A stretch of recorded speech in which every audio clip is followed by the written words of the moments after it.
From CBS News Bay Area, this is the Morning Edition. Good morning, and thank you for starting your day with us. Today is Saturday, July 19th. I'm Kelsey Thorit. Well, here's a look at what's at the top of our rundown today. Trash collectors are expected to return to work today now that a nearly 2-week strike affecting many Bay Area communities appears to be over. Republic Services says it has reached a tentative deal with Teamsters Local 439 for its employees in San Joaquin County. Workers here in the Bay Area were picketing in solidarity, including in San Jose, Fremont, and Daly City. The president of the San Mateo County Board of Supervisors confirms that an agreement has been reached. The company says it will work to catch up with recycling and waste collection as quickly as possible. A suspect in the killing of a dog walker in San Leandro is now under arrest. A 21-year-old from San Jose was taken into custody on Friday in Dublin.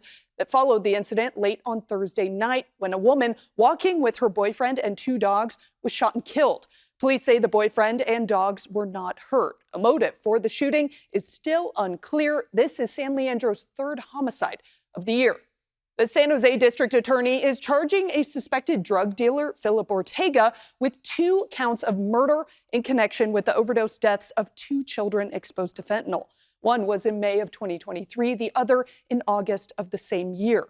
The father of that first child has also been charged with felony child endangerment.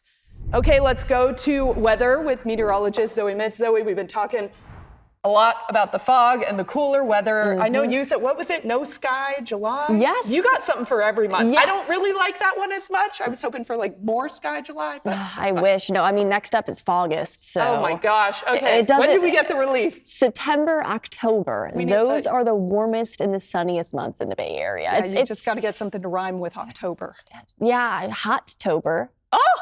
Maybe Look a at you. little bit of that. Okay. But actually, we've been seeing one of the coolest starts to summer since at least the 1980s. So it's actually been cooler than normal. We are normally cool in the summertime, but it is below average, especially this summer. In fact, San Francisco, we have only seen 2 days since June 1st at or above 70 degrees, and normally we see about 10. So yeah, we're definitely feeling cooler, especially along the coast. But right now, it's a mild start to our morning. 50s all across the Bay Area. No longer feeling those microclimates in full force, but by the afternoon, as usual, they will be cooler along the coast, warmer inland, but everybody is going to be about 2 to 4 degrees below average for this time of year. So yes, it is going to be warmer today than yesterday, but it is still going to be below average for this time of year as we are still dealing with, again, a lot of fog early this morning. That fog is going to be peeling back from our inland areas, I would say about 10 or 11, but staying really tight to our coastal communities all afternoon long. So if you were planning on making this Saturday a beach day, I don't have great news for you. It is likely going to be pretty foggy and pretty cloudy out there throughout this afternoon, and I'll let you know how long these foggy, gloomy, and chilly conditions will stick around for coming up in just a bit. Kelsey, back to you. Sounds great. Thanks, Zoe. Well, frustration over a housing project is fueling a political fight in Fairfax aimed at the town's top leaders. Neighbors now have enough signatures to trigger a recall vote against Mayor Lizelle Blash and Vice Mayor Stephanie Hellman. Critics say the city council ignored community concerns when it approved a 7-story housing project downtown. This in an area where buildings have not gone above 28 feet in decades. Recall leader Candace Neal Ricker called the plan a betrayal, but Mayor Blash says she must follow state housing mandates and that she is doing her best to protect the town. I'm sorry, in a town where our height total has been 28 feet for 70 years, that's absolutely unacceptable and not part of the character of the town, nor do we have the fire evacuation routes, the fire equipment to put out a fire in a 7-story building. They're enacted by state legislators, and yet we, the local officials, really take the heat for those decisions. And I am concerned because I think the public has a hard time understanding what the consequences of fighting those mandates would be, that we are doing our best to protect the town by the decisions that we've made. Recall backers are also complaining about the city's handling of a homeless encampment, but other residents say the mayor is being made a scapegoat. Law enforcement are paying tribute to the parole officer Joshua Bird. The father of 3 was shot and killed while on the job in Oakland on Thursday. Multiple law enforcement agencies and first responders lined up yesterday outside the Alameda County Coroner's Bureau in Oakland to salute Bird as his casket was brought out. Firefighters saluted from an overpass on Interstate 580, you see here, as officers escorted his body to a funeral home in Sacramento where he lived. On Thursday, Bird was shot inside the East Oakland parole office on Edgewater Drive. A law enforcement source says the suspect, who was out on parole, walked in with a gun and fired 2 shots. Bird was rushed to Highland Hospital in Oakland, where he later died. We're learning more about the suspect arrested in his killing. CHP has identified him as 48-year-old Brian Hall of Oakland. Alameda County court records show Hall has a lengthy rap sheet with charges dating back to a robbery in 1996. In 2022, he pleaded no contest to assault with a deadly weapon for an unprovoked stabbing in Oakland. He was re-released in February of this year. The shooting set off an hours-long manhunt. According to law enforcement sources, the suspect boarded a bus and threatened the driver. He was dropped off somewhere in East Oakland, where he allegedly stole a car and abandoned it at 79th and International. Officers later found the handgun he allegedly used left in a garbage can in that area. Hall ran on foot to 90th Avenue and International Boulevard, where he was arrested. He is being held without bail at Santa Rita Jail in Dublin on a charge of first-degree murder. Another somber procession happening in Southern California. That's after 3 deputies died in an explosion at an LA County Sheriff's Department training facility. It was the largest loss of life for the department since 1857. The blast was reported around 7:30 Friday morning in East LA. Several agencies are part of the investigation, including federal agents. The sheriff did not answer questions about how the explosion happened, but he said the scene was safe enough for investigators to go inside and start their work. The deputies who were killed were members of the arson detail. They have years of training, and these members, usually the average calls that they go to in dealing with some very dangerous situations or items average about 1,100 per year. So these aren't people who don't do this very often. They are fantastic experts. And unfortunately, I lost 3 of them today. The department identified the victims as detectives Joshua Kelly Eklund, Victor Lemus, and William Osborne. They have been in the department for a combined 74 years. And staying in LA, a Delta flight had a scary moment right after takeoff. The flight was heading to Atlanta, but had to make an emergency landing at LAX yesterday afternoon after one of its engines caught fire. You see that video there. Flames shot out from the engine as the plane quickly turned back, reaching a runway safely. Officials are investigating the cause, but fortunately, no one was hurt. And it's been just over 2 weeks since a deadly blast at a fireworks warehouse in Yolo County. 7 people were killed in that explosion on July 1st. Now the Yolo County Board of Supervisors is asking for more help in the investigation. The board sent a letter to the California Justice Department asking it to take over alongside CAL FIRE. The state fire marshal is currently leading the investigation, but because 2 Yolo County Sheriff's Office employees own the property where this all happened, the Board of Supervisors is raising concerns about the integrity of the process. In the letter, the board says they don't question the ability of the district attorney to support CAL FIRE and Cal OSHA's findings, but they want to ensure public confidence.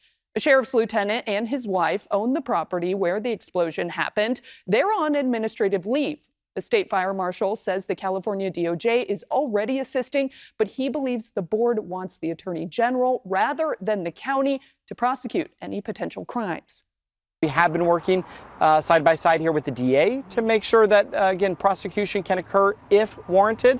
But we'll obviously get the letter and reach out to the Attorney General's office and discuss making sure that at the end of the day, we do a thorough investigation, but an independent investigation. The state fire marshal already suspended pyrotechnics licenses for the owners of the 2 companies linked to the explosion site. One was a volunteer firefighter for the Esperado Fire Department. The Coast Guard is finally removing an abandoned ship that's been leaking oil into the San Joaquin Delta since 2021. The Chaleur, a former Royal Canadian Naval minesweeper, has been in the waters for decades. It's sitting in the Little Potato Slough, an offshoot of the San Joaquin River, about 15 miles north of Antioch. Officials believe it has released more than 2,500 gallons of oil into the water, threatening water supplies, agriculture, and native species. But getting the 140-foot ship out will be a challenge. You have a wooden vessel that has been beneath the surface of the water for several years, so we don't really know what the integrity of that vessel is like. And so we're trying to crane pieces of the vessel onto this barge that you see behind me, and we don't know if it's going to break apart. Last year, the Coast Guard removed 2 other boats, the Aurora and the Fur, that sank in the same area. An update on plans to give the Martinez waterfront a makeover. The City Council voted this week to enter into negotiations with the developer to revitalize the waterfront and the marina. Tucker Sadler Architects have now released some renderings of the proposal. Martinez officials say they want to build out more recreational and commercial space along the waterfront to attract more visitors to the city. Some of those proposed ideas include new art displays, adding new restaurants to the boardwalk, and building out an amphitheater. Martinez officials are looking to start the development and construction within the next 2 to 3 years after getting feedback from the public. Next week, the Santa Cruz community will honor an ocean advocate, scientist, and storyteller who made waves around the world. Friends, family, and ocean lovers will gather on Wednesday for a paddle out to honor Wallace J. Nichols, who died last year at 57. He tracked sea turtles across the ocean and wrote a book called Blue Mind about water's potential healing effects on the mind and body. Nichols also liked to hand out blue marbles to inspire ocean kindness, one good deed at a time. His ashes will be spread in the water on Blue Mind Day on Wednesday. The event starts at 6 p.m. at Capitola Beach. And now taking a look at what is happening around the Bay this weekend. The USS Hornet in Alameda marks 55 years since the Apollo 11 splashdown with a full day of space-themed events. The historic ship recovered the astronauts after their return from the moon in 1969. Today, the USS Hornet will host NASA exhibits, sun telescopes, and model rockets, as well as a few Star Wars characters. You can also step inside a real mobile quarantine unit and meet veterans who helped recover that Apollo 11 crew 56 years ago. Staying in the East Bay, Oakland Mayor Barbara Lee is teaming up with youth and volunteers for a big cleanup this morning from 9 to noon. It's a part of her Keep the Town Clean push, tackling illegal dumping while giving teens paid jobs and engaging in leadership. In San Francisco, Rec and Park is hosting its first open house at Judah and Sunset to hear ideas for Sunset Dunes, the new park along the Great Highway. The open house is happening between 11 and noon, where people are encouraged to share their vision. Also in San Francisco, the Heart of the Richmond District Night Market returns to Clement Street from 4 to 8 this evening. You can check out food vendors, local artists, family activities, and find community resources along 22nd and 25th Avenue. Coming up, how a San Jose mom and entrepreneur is smelling some serious success thanks to a program aimed at incubating businesses just like hers. A local entrepreneur is finding success down in San Jose. Her passion for handcrafted candles has taken her from her kitchen to a prime spot in a bustling downtown district. Len Ramirez has her story.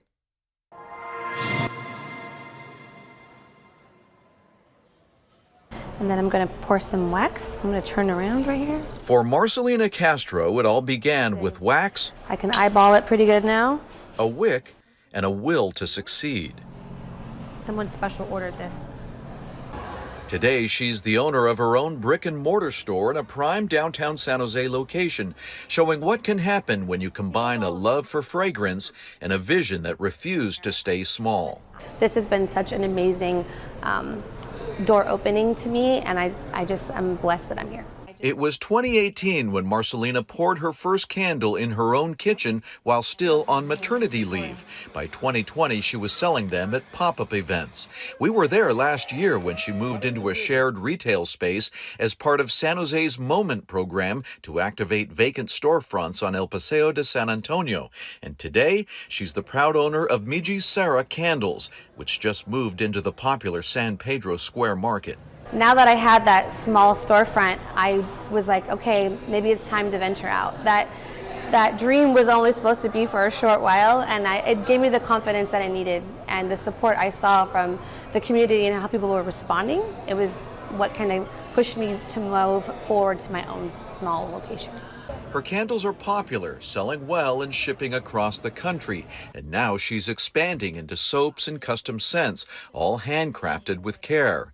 But her custom candle making classes started to drive her business and are the big reason why she needed more space. And just to be making a candle today, I very much I can't wait to turn it on today and know that I made this candle. Everything is handmade. Nothing here is factory. She comes from a family of small business owners who helped her in countless ways. And although she has a day job in the healthcare field, she's proud to carry on the tradition and hopes to one day pass the business on to her 3 children. Having that role model wife, showing that anyone can do it, if I can do it, anyone can, and having a role model for my girls to know that you could do anything if you put your heart to it. If you really, From the kitchen table to a storefront shining with success, Marcelina Castro is proving that hard work, passion, and the right support can make a small idea grow big.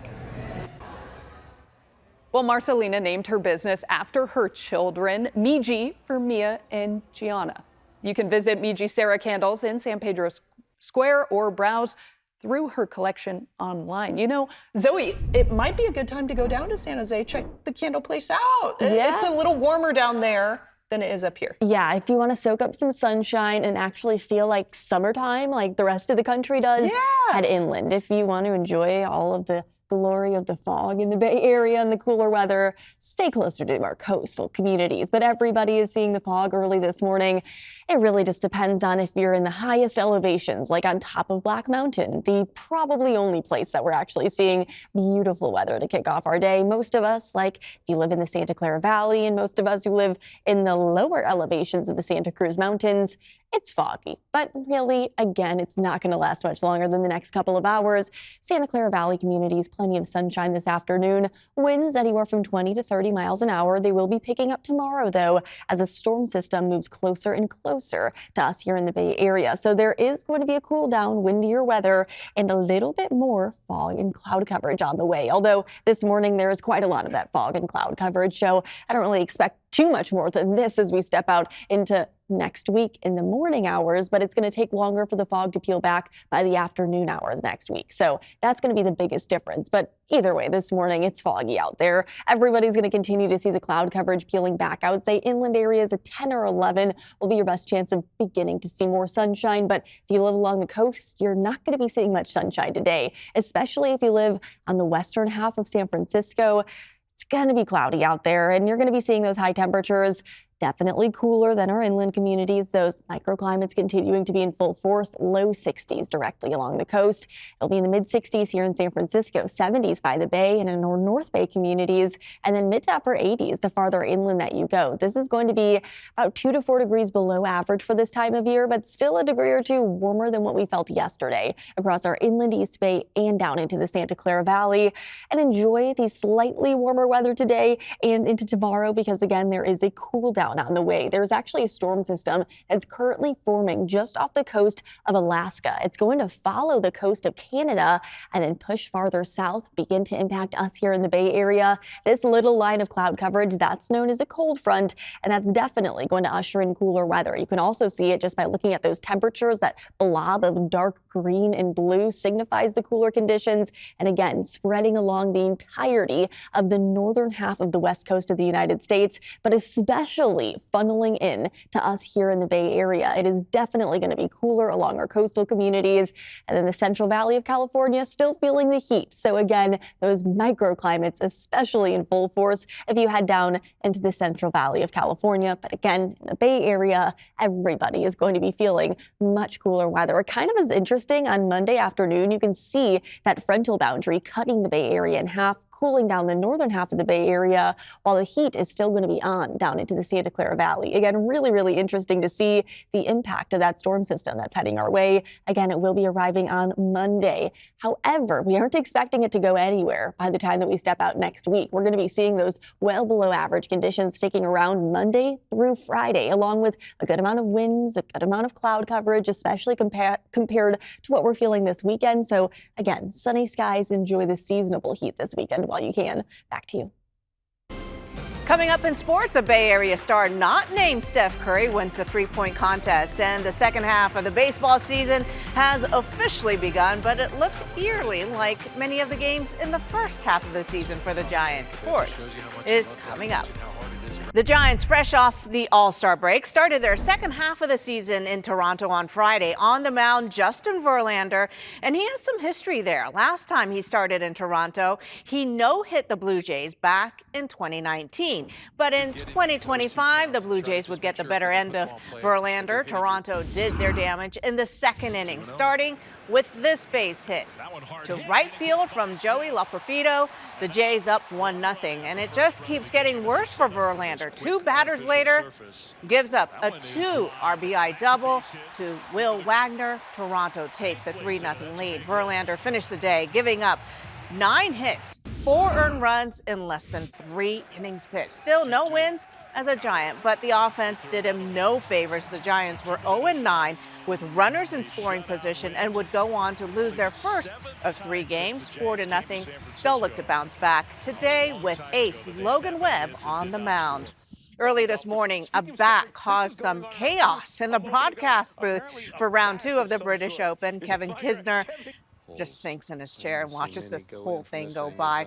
Matthew Fitzpatrick was tied for the lead entering the round, scored 8 birdies, and makes that long par putt on 18 to card a 5 under 66. He's sitting at 9 under, but he didn't stay in the lead for long because that's number 1, Scotty Scheffler. He is dangerous when he makes putts like that one. Carded a 7 under 64. Scheffler is alone at the top of the leaderboard at 10 under entering the weekend. The 49ers ended 2024 as one of the most injured teams in the NFL. And while star players like Christian McCaffrey and Trent Williams will be healthy and ready to go in 2025, they'll start training camp without a few key players on offense. Among those key players are receiver Brandon Ayuk and Ricky Pearsall, who the 49ers placed on the PUP list entering training camp. That means they can be activated anytime before the season starts. Pearsall missed mandatory minicamp with hamstring issues, but a good sign for Ayuk considering he's still on the road to recovery from a torn ACL and MCL last season. Well, WNBA All-Star Weekend kicked off in Indiana, featuring Bay Area native Sabrina Ionescu in the three-point contest. She had a final round to remember, made 11 straight threes, which was more than enough to beat defending champion Alicia Gray. A moment of redemption for her after losing a three-point challenge last year to a certain Warrior star. You have now become only the second player ever to win back-to-back or to win 2 in a row. Allie Quigley is the other. Your name will be in the record books for this competition. What does that mean to you? It means everything. The last time I was here in Indy against Steph, I lost, so I feel like I had to come back and redeem myself. And just a side note on that three-point competition, Stanford star Lexi Hull also was part of it. She just didn't get through the first round. Have a good day. Coming up, President Trump celebrates a recent victory in Congress while ignoring questions from reporters about the Jeffrey Epstein case. The information that the Justice Department is now seeking to make public. And a separate legal case is thrown out of court, why a judge dismissed the president's lawsuit against the journalist Bob Woodward. From CBS News Bay Area, this is the Morning Edition. Welcome back. The time now is 7:33. Thanks for joining us. I'm Kelsey Thor, joined by meteorologist Zoe Mitz. We were just talking, Zoe, there's a big hot air balloon festival up in Sonoma County. Yes. You've been on one. I have not. Yes, I love hot air balloons. I know they sound scary. I know. I'm a little afraid of heights, so I don't know how I would do. It's a lot less scary than you think it is because it goes up so slowly.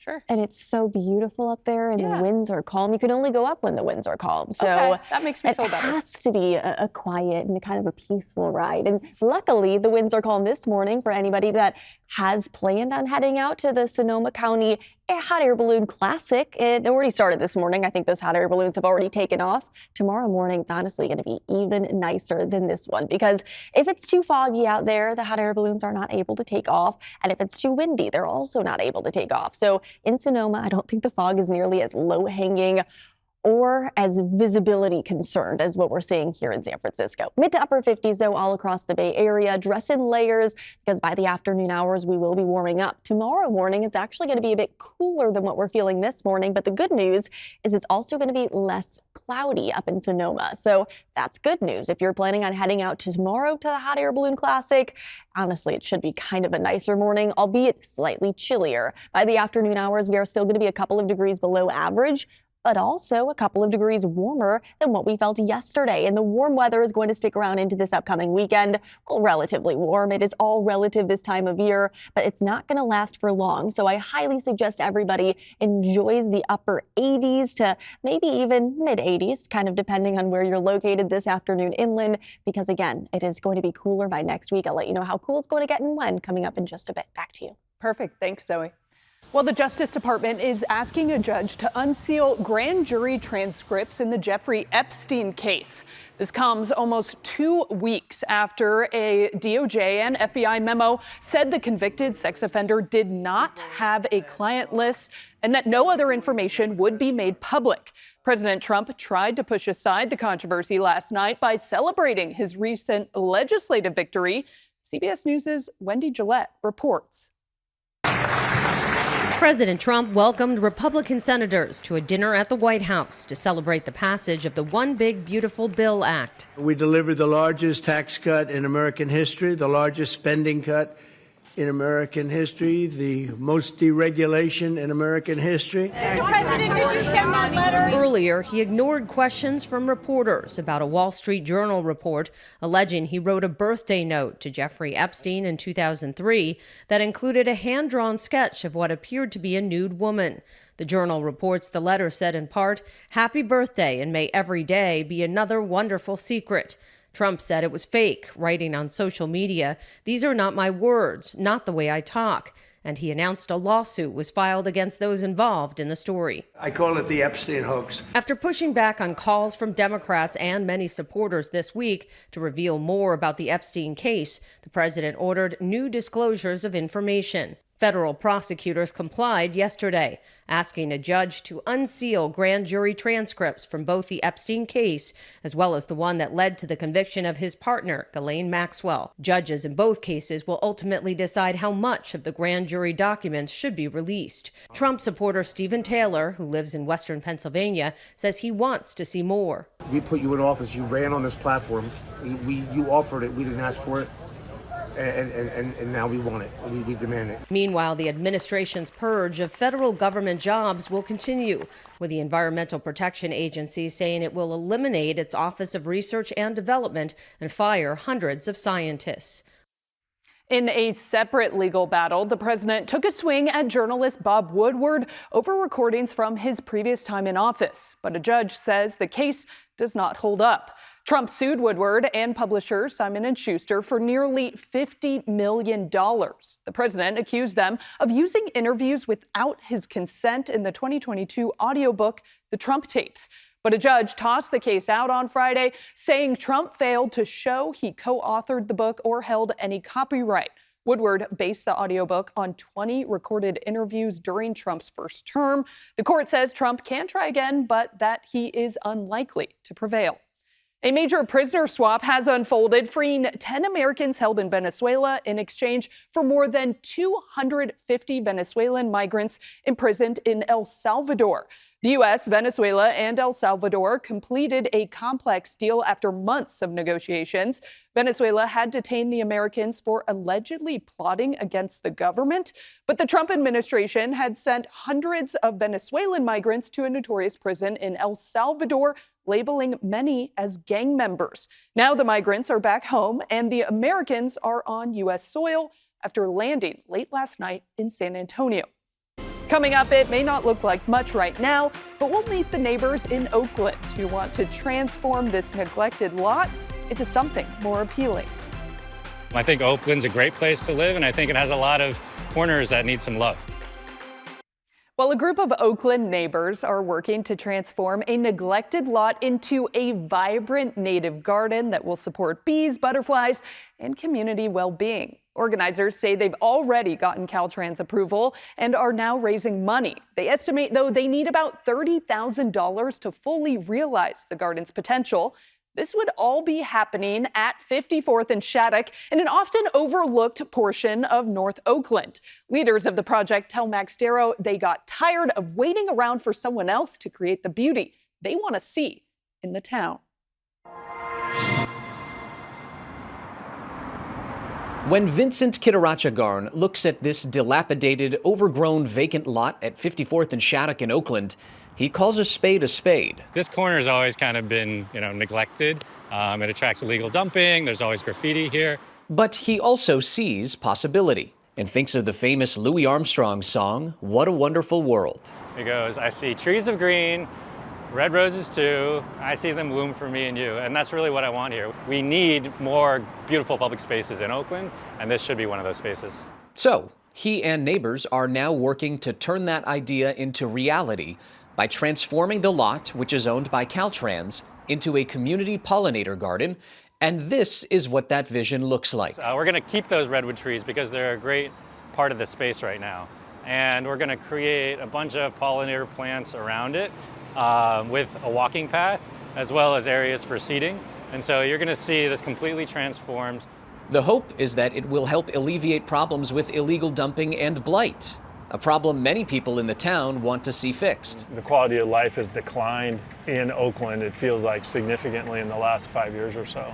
Including Rob Selna. I'm a fourth-generation Oakland resident. Who is helping bring this idea to life. It feels as though it's a time where more than ever, members of the public need to step up and fill in some of the gaps that the city has left. Selna has experience on this front. He's the president of the group Sidewalk Trees and Gardens, and 10 years ago, he and neighbors created the Temescal Community Garden. What you see here now represents a transformation of a street that was really secluded, blighted, and a target for criminal and bad activity. When community-led efforts like this arise, there sometimes are people who will say it's the city's job to fix these kinds of problems. People are concerned about their communities, and at the moment, the city of Oakland, for a variety of reasons, doesn't have the money to take care of them. So you can decide, well, I'm just going to abandon this city and move on because they don't have the money to take care of it, or I'm going to help to bring the city back. Back on Shattuck and 54th, Vincent says they've acquired the necessary Caltrans permits to proceed. They're fundraising now with a goal of starting construction in October. I think Oakland's a great place to live, and I think it has a lot of corners that need some love, right? So this is just one of those corners, and we're hoping that we can start something here and hopefully copy-paste it, across the city into other places that need it. The cross-pollination of ideas, helping a volunteer effort to turn blight into beauty, bloom. There is an online fundraiser for the garden. Vincent and Rob say they imagine the work will likely be all volunteer, just as it was with the Temescal Community Garden. As for the permitting process, Rob says it took around a year to get it done.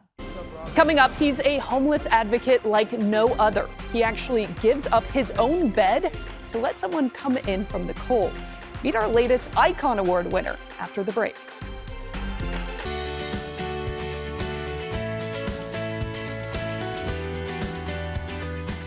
Well, most people who serve the homeless go home at the end of the day. But an East Bay man is willing to give away his bed and a roof over his head. Sharon Chin introduces us to this week's CBS News Bay Area Icon Award winner. For Vincent Pannizzo, ministering to the unhoused is his life's mission. But there was a time when they weren't even on his radar. I was a graduate student at UC Berkeley and studying ancient history, and I really didn't care much for the homeless. Then one day, I started reading the Bible to get some information, and I started to read the words of Jesus, and I was really surprised at what I found in there, particularly about caring for people, which I never really did before. What's up, Robert? How you doing, buddy? He found faith and a calling. He dropped out of his PhD program to seek out the unsheltered. God does love them and care for them, and I want to bring the light and the love of Christ to them. In 2012, Vincent started the nonprofit Mission for the Homeless. He begins this day loading up donated groceries from the Emeryville Citizens Assistance Program. Its volunteer director Bobby Miller credits Vincent with finding folks who are too ill or physically unable to pick up the free food themselves. At the end of the day, he has some solace in knowing that he reached some of those people who probably wouldn't have had anything to eat today. Vincent drives his van from Fremont to El Cerrito every day and tends to more than 100 unhoused people on his regular route. What's up, buddy? He supplies more than food, clothes, blankets, and tents. I have to make sure that they're okay. I have to sort of triage and see if do they have any infections? Do they need to go to the hospital? Do they need to be taken off the streets immediately? All right. Do you want a tent? Yes. Gwen knows she's not forgotten. Somebody cares. If he doesn't see us here, drive around and look for us. Somebody paid attention to you, right? Yes, that matters. This is one of our houses. Vincent's nonprofit also rents several homes to house 10 people he's taken off the streets. Heavenly Father, we just thank you for everything you provide for us. They eat together like family. Eric says he was ready to give up on life when Vincent found him, gave him a tent, and offered hope. He saved me one night. I was in the rain. I was very depressed. He's the way turned my life around. He made me happy. And Eric is still baffled at how Vincent could choose to live in a tent outside the house so others could sleep in warm beds. Put himself out to put me in. It's crazy. We have very limited space, and I'm perfectly comfortable in a tent in the backyard. All right, I'll see you later, bro. So for his mission to serve the East Bay's homeless, this week's CBS News Bay Area Icon Award goes to Vincent Pannizzo. What a cool guy. Well, you can nominate a local hero for CBS News Bay Area Icon Award at kpix.com/icon. Okay, let's get back to weather and meteorologist Zoe Mitz. Zoe, we've been talking all morning about the cooler weather, which I know. Do you like the cooler weather? I don't know if I've ever asked you this. I have been learning to appreciate it because I'm from Chicago, so summertime means hot and humid. That's what summer was for me. But after being here for about a year and then going back to Chicago for 4th of July, I was there for 4 or 5 days, and I could not wait to get back and enjoy the cooler weather. I was like, I want to be comfortable. I want to wear my sweatshirt. I don't want to be hot all the time and sticky. It definitely made me appreciate the fact that, yeah, it's really comfortable here. Okay. So yeah, it's not, honestly, it's the lack of humidity that I will really appreciate, and that comes with the cooler weather. It comes with the fog. It comes with the territory. This time of year is normally not warm in the Bay Area, so it's what we expect and what we appreciate about summertime, the fact that we're not baking in the heat. Early this morning, it is really foggy out there, but a beautiful view from above the fog on top of Black Mountain. It doesn't matter what part of Black Mountain you look at, overlooking the Santa Clara Valley and overlooking the Santa Cruz Mountains. Everybody is seeing fog filling in all of those lower elevations. It's also a beautiful view underneath the fog. It depends on what you consider beautiful, though. This is a view of Muir Beach, and I've seen many people out and about. I've seen a couple of dogs out there. I saw someone taking out a kayak. It's a really quiet start to our morning, so it's great if you don't mind the fog in the mid to upper 50s, mild conditions. We're also looking at a bit of a breeze that's picking up across our inlandmost communities, places like Fairfield. Those are the only places across the Bay Area that are not dealing with the fog to kick off the day because those winds are dissipating the activity once you get past our inland East Bay hills. But everybody else that lives on the interior part of the inland East Bay hills, you are seeing that fog filling in the valley communities. So yes, it's foggy to kick off our day. The fog's not going to last much longer, and I would say about 10, 11 a.m. Other than if you live along the coast. Coastal communities going to be seeing these foggy and misty conditions basically all afternoon long. So if you're planning on making today a beach day, don't expect to soak up too much sunshine. Those temperatures are only going to be in the low 60s. If you had areas around the bay, you'll be in the 70s. North Bay communities also in the 70s. And then the farther inland you go, you'll be feeling those even warmer temperatures, mid to upper 80s from our inland East Bay communities and down into the Santa Clara Valley. It's still a degree or two below average for this time of year, but I hope you enjoy the warmer conditions while you can, because there is going to be a big cool down on the way. I've been showing you the storm system that's going to be developing along the coast of Canada, pushing down the west coast of the United States and into early next week. It's going to be bringing us a big cool down. You could actually see those cooler temperatures just by looking at that blob of dark green and blue traveling down the coast and impacting us by as soon as early next week. And taking a closer look at us here in California and the Bay Area, this is next week, Monday afternoon.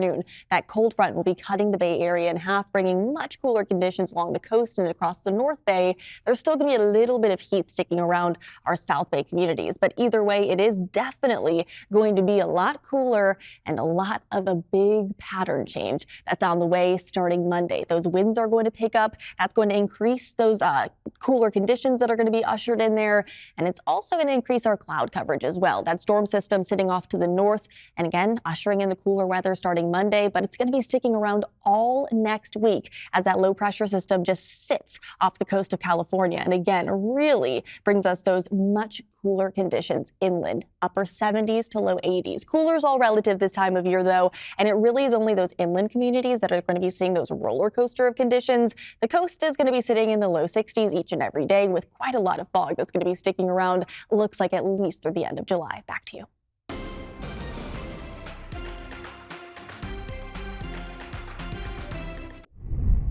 Happy Saturday. We have made it to the weekend, and what a gorgeous one is likely across all the Bay Area. Sunny skies this afternoon, seasonable temperatures inland.